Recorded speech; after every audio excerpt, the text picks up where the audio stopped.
बाजारात विकल्या जाणाऱ्या वस्तूंमधील भेसळीची प्रकरणं दररोज समोर येत आहेत.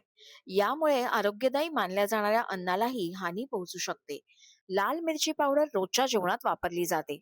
त्यातही रंग आणि स्टार्च सारखे विविध घटक मिसळून भेसळ केली जाते, जी तुमच्या आरोग्यासाठी अत्यंत हानिकारक ठरू शकते. आपण लाल मिरची पावडर मधील भेसळ ओळखण्यासाठी काही सोप्या चाचण्यांबद्दल जाणून घेऊया. वजन वाढवण्यासाठी लाल मिरची पावडरमध्ये अनेकदा विटांची धूळ, वाळू, लाकडाचा भुसा, कोंडा, स्टार्च आणि साबण पावडर यासारखे घटक मिसळले जातात. इतकंच नाही तर रंग देण्यासाठी सुदान रेड आणि रोडामिन बी सारखं रसायनही वापरलं जातं, जे तुमच्या आरोग्यासाठी खूप हानिकारक असू शकतं.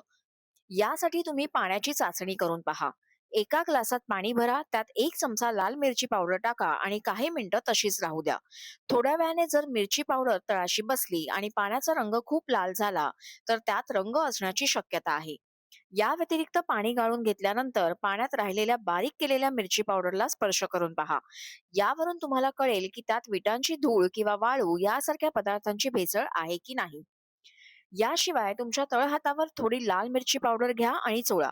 जर तुमच्या हातावर गडद लाल रंग लागला तर त्यात भेसळ आहे. शुद्ध लाल मिरची पावडर हळूहळू हलका रंग सोडते, त्यामुळे तुमच्या तळहातावर नैसर्गिक रंग राहतो.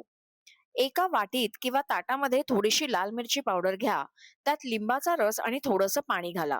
जर बुडबुडे आले तर त्यात साबण पावडर किंवा वॉशिंग सोडा ह्याची भेसळ असू शकते. लिंबू घातल्याने रंगात बदलही होऊ शकतो.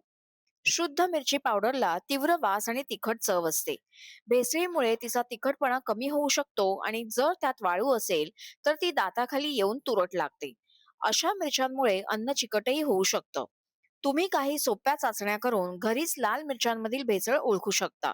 तुम्हाला हा व्हिडिओ कसा वाटला आम्हाला कमेंटमध्ये नक्की कळवा.